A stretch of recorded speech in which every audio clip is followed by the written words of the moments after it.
er I at lave her? Hvor? Spring og strenge. Ja. Det var ikke langt, du skulle have det. Jeg hedder Jesper og har projektet Echo Me. Og jeg hedder Tim og har bandet The Boy That Got Away. Vi har kendt hinanden i hvad? 8, 9, 10 år? Vil jeg skyde på. Der omkring. Ja. Hvor vi har fulgt hinandens projekter lidt på sidelinjen. Måden vi gjort det på er, at Tim sendte en demo til mig, som jeg så har skrevet videre på og sendt tilbage. Og så har vi så gået i studiet med The Boy That Got Away her i Aarhus. Mm-hmm. Feedback-studiet. Ja.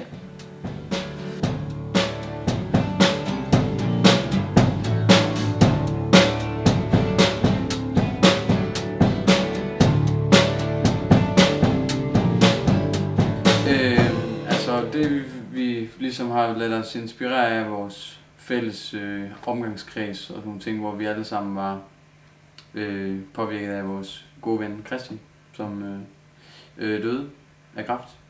Ja. Og så var det ligesom et oplagt udgangspunkt sted at starte for at skrive. Ja.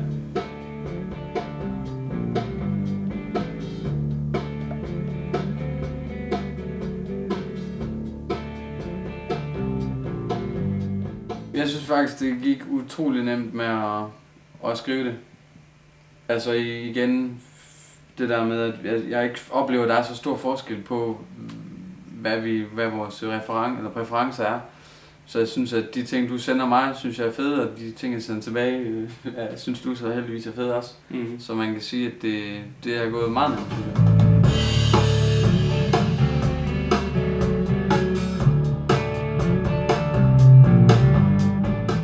Jeg tror også, at den her sang vil ligesom vise, at der ikke er så stor forskel. Altså, vi har forskellige måder at synge på sådan nogle ting, men når man ligesom har en fælles retning, man går ned af, så er der ikke nødvendigvis så stor forskel. Altså, det er et spørgsmål om, hvordan man griber det an.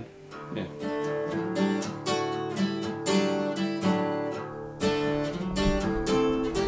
Altså, nu kan man sige, at vi ved ikke, hvordan og hvornår og sådan ting vi vil udgive det, men jeg håber da, at vi kommer til at kunne spille live sammen på en eller anden måde. Det synes jeg kunne være sjovt. Ja, det kunne være virkelig fedt. Så det må vi se.